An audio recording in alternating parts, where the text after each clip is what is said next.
Did you know that around 30% of people who struggle with binge eating also have ADHD? In fact, a number of women that I work with who struggle with binge eating have discovered during the process that they either have ADHD, have had a recent diagnosis, or have thought about the fact that they might have a number of the symptoms of ADHD. And this is no coincidence. There are indeed a number of factors that are overlapping between ADHD and binge eating. Until recently, ADHD in girls and women had been quite overlooked.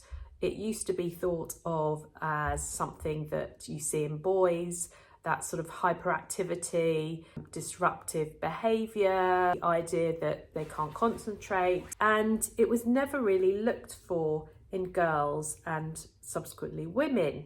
And this is partly due to the fact that within women and girls, the symptoms can look quite different.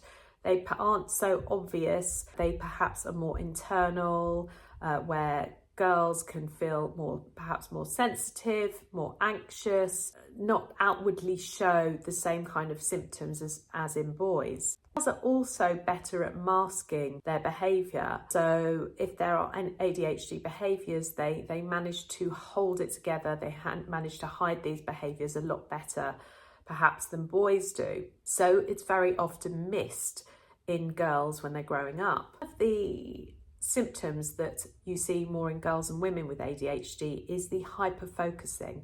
So that's really getting overly focused on a particular task. And it often means that if this is something that you struggle with, that you would forget to eat, for example. So you get so into a task that you'd forget to eat, you'd perhaps skip your lunch until later in the day when you feel incredibly hungry, and that's when the cravings come in, and this can also be a trigger for binge eating.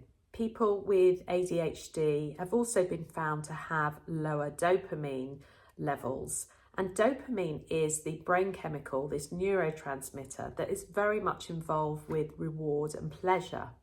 So if your levels are lower, then you're more likely to be seeking reward and pleasure from somewhere. And very often this can develop into seeking reward and pleasure from your food, seeking that pleasure from your food. But as many of you may know, if you struggle with binge eating, you don't often get that pleasure.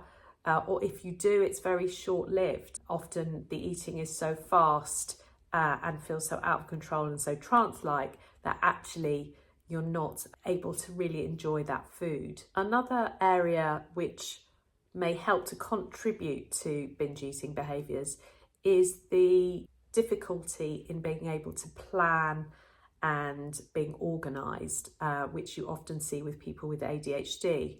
And, so struggling to plan for your meals and being prepared can very often lead to very chaotic eating, which again can lead to triggering binge eating episodes. So if you have maybe been recently diagnosed or think that you might have ADHD, perhaps you have some of these signs of ADHD, it's really useful to know this information if you struggle with binge eating.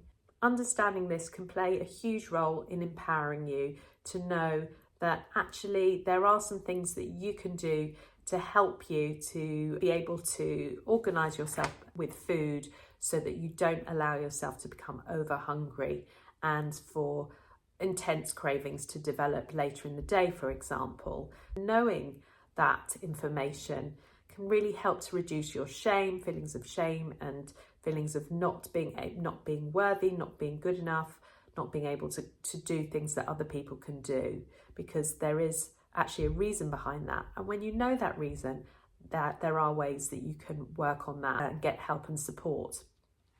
Now, this is just one of the things that I cover in my book, all about overcoming binge eating and emotional eating.